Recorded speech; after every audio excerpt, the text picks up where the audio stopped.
James Creedon is here. It's time for Media Watch. There have been reports, James, in the media that Mohamed Merah, the killer of Toulouse, to give him the title that most of the media puts on him, may have been a paid informant.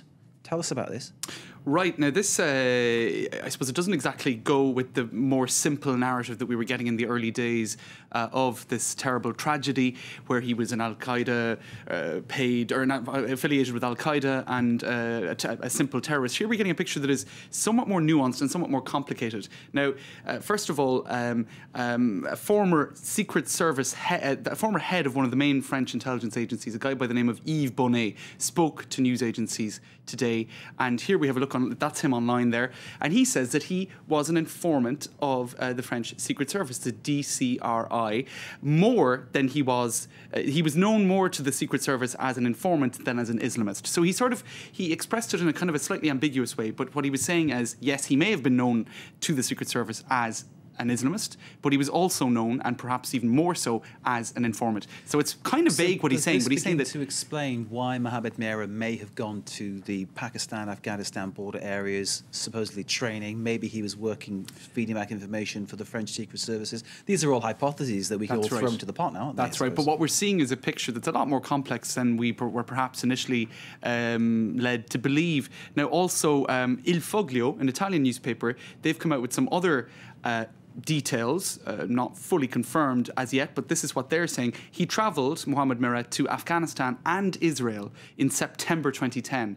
Now, that in itself is unusual, that he would have been able to travel to Afghanistan and over to Israel in 1 month. It's an they're expensive journeys, so in itself it's unusual. He said that he was supported in this by the French Secret Service, and their theory, or what they're saying the reason is it was apparently to trick jihadi movements into having more trust in him as somebody who could get into Israel on a European passport in order to perhaps carry out attacks. This all opens a huge can of worms, because if this man was known to French Secret Services, why wasn't he stopped?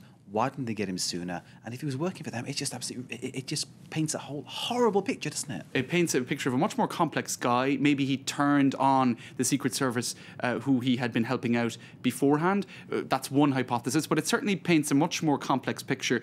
Worth pointing out that Bernard Scarsini, who is the head of the French Secret Service, has denied all of these claims. He has said that this is just not the case, that he was not an informant, he was an Islamist who they had contacts with. Now, another grey zone that's emerging, Mark, in all of this, Bernard Scarsini claimed that he was arrested when in Israel last year with a knife.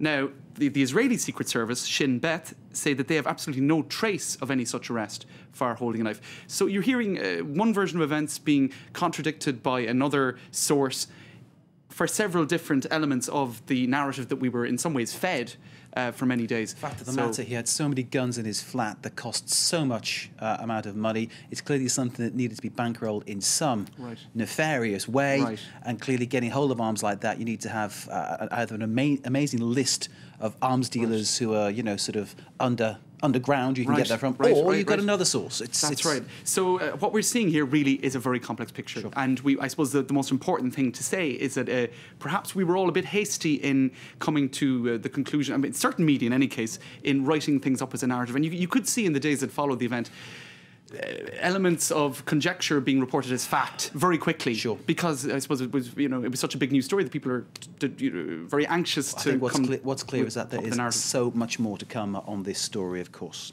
Right. Very quickly, François Hollande getting an endorsement from Ziad Taqiyuddin. That's right. Now, this was a pretty funny story today. In fact, I'll just show you the headlines on it, if I can get up to it. Basically, Taqiyuddin is embroiled in several scandals here in France. He is seen as one of the key, I suppose, behind-the-scenes figures in Sarkozy's rise to power, linked to arms deals or being a middleman in arms deals with Pakistan, etc., etc. In any case, very much associated with Sarkozy's circle of power, and now he's decided to come out and support François Hollande in the presidential election.